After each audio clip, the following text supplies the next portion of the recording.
اول کاری نداری من دارم میرم. فرچی قوت کنان زدی هیچی جونم بو بد میداد. بچه میخوای خود خوشبو بکنی اکبیر. آقا دیشب من رفتم باشگاه و جونم بو عرق میداد. بله دیگه میخوای بری باشگاه هیکلت برطرف خوب کنی ها. نه دیرو به ازور رفیقا اینا داشتم میرفتم باشگاه به نهارش رفتم. چطور خود رفیقات میتونی بری باشگاه؟ به ما که میرس خون مادر مبیه میگی من نمیرسم.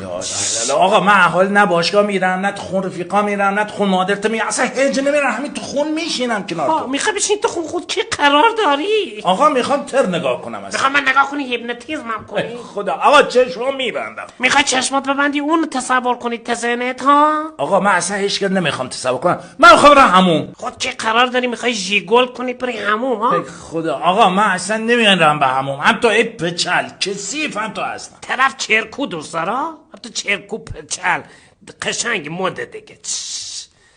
چی؟ چه ساکت شدی؟ تو دلت داری من فوش میدی ها؟ داری به مادرم فوش میدی یا به خانم فوش میدی؟ یا داری تو دلت برنامه‌ریزی میکنی ها؟ طرف خیلی هم بهتر نیست. من عمرم گذاشتم پات جوونیم گذاشتم پات تو هزار تا درد مرض به پات گرفتم. چه لال شدی مرد که؟ آقا لال نشدم، من میگم یه وقتی گفتن جواب بعضی آدما خاموشیست.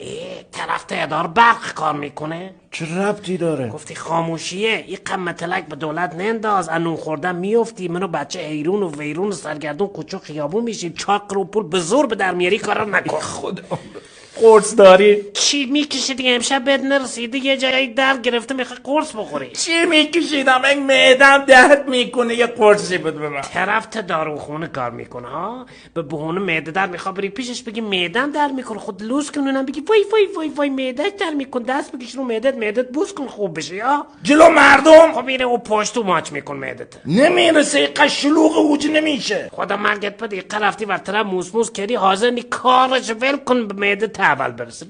برو همونا بهتر عملن. برو پی همونا.